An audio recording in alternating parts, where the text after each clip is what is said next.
हरे कृष्णा आप सभी को। आज से आषाढ़ मास की शुरुआत हो गई है। अब हम पूरे महीने आषाढ़ मास की कथाएं सुनेंगे। आषाढ़ मास भगवान विष्णु की भक्ति का अत्यंत पवित्र महीना माना जाता है।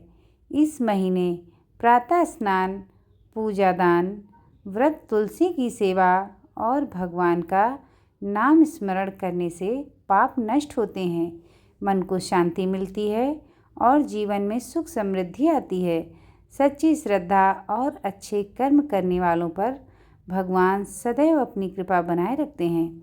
प्राचीन समय की बात है, एक नगर में धर्मदास नाम का एक व्यापारी रहता था।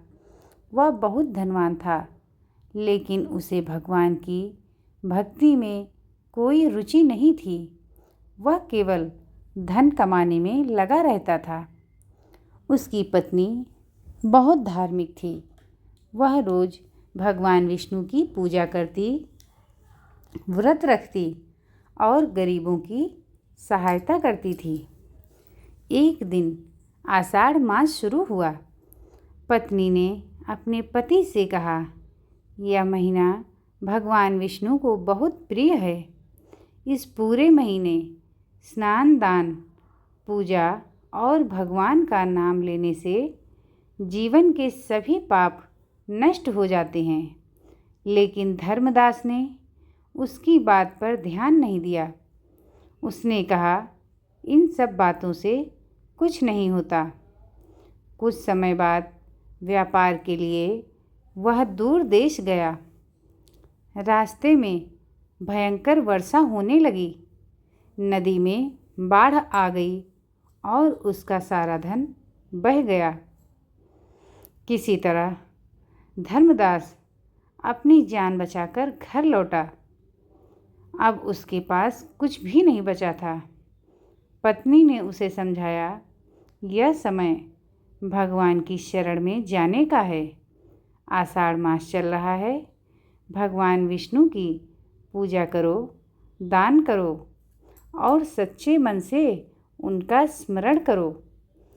धर्मदास को अपनी गलती का एहसास हुआ। अगले दिन वह प्रातःकाल पवित्र नदी में स्नान करने गया। उसने भगवान विष्णु की पूजा की और तुलसी के पौधे में जल चढ़ाया, गरीबों को भोजन कराया और पूरे आषाढ़ मास स्नान, श्रद्धा और भगवान का नाम स्मरण किया। भगवान विष्णु उसकी सच्ची श्रद्धा और भक्ति से प्रसन्न हुए। धीरे धीरे उसका जीवन सुखमय होने लगा। उसका व्यापार जो मंदा हो गया था, बिल्कुल ख़त्म हो गया था, पहले से अच्छा चलने लगा। अब वह धन के साथ साथ धर्म और सेवा को भी महत्व देने लगा। वह दान धर्म करने लगा।